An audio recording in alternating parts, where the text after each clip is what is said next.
ang leyon at ang daga. Sa malawak na savanna, kung saan ang araw ay sumisikat na parang ginto, naninirahan ang isang maringal na leyon na nagngangalang Leo. Siya ang hari ng lahat ng hayop at ang kanyang atungal ay yumayanig sa lupa. Isang araw, habang si Leo ay mahimbing na natutulog sa ilalim ng puno ng akasya, isang munting daga na nagngangalang Pip ang abala sa paghahanap ng mga buto sa kanyang paglalaro. Hindi niya napansin ang natutulog na hari.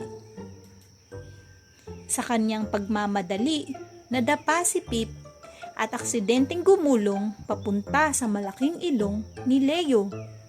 Nagising si Leo na may malakas na ungol. Sino ang nangahas na istorbohin ang aking pagtulog? Atungal niya at ang kanyang boses ay umaalingaw-ngaw. Nanginginig sa takot si Pip.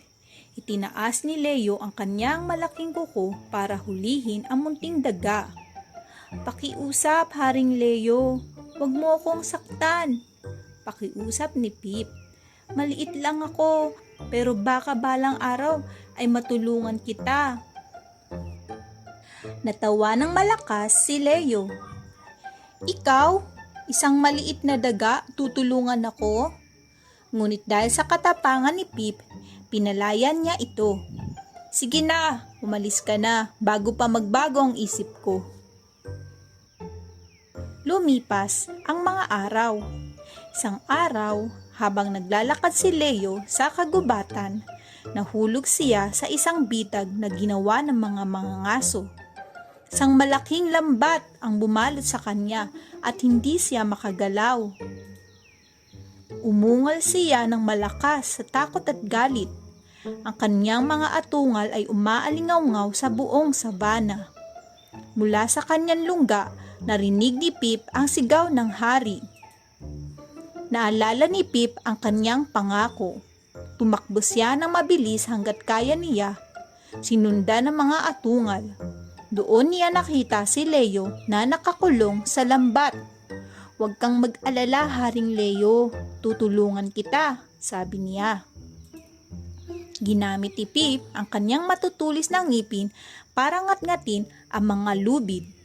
Isa-isang nginat-ngat niya ang makakapal na tali. Nagtrabaho siya buong araw nang walang tigil. Sa wakas, sa pagtapos ng araw, naputol ang huling lubid. Malaya na si Leo.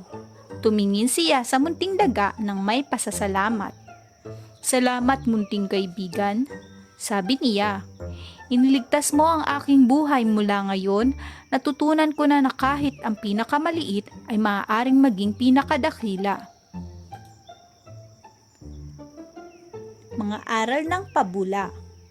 Ang paghingi ng paumanhin sa kapwa ay sinusuklian ng pangunawa. Ang pag-unawa sa kapwa ay humahantong sa mabuting pagkakaibigan. Huwag maliitin ang kakayahan ng isang kapwa. Hamak man ng isang tao ay maaari siyang makatulong ng malaki o makagawa ng bagay na lubhang makabuluhan.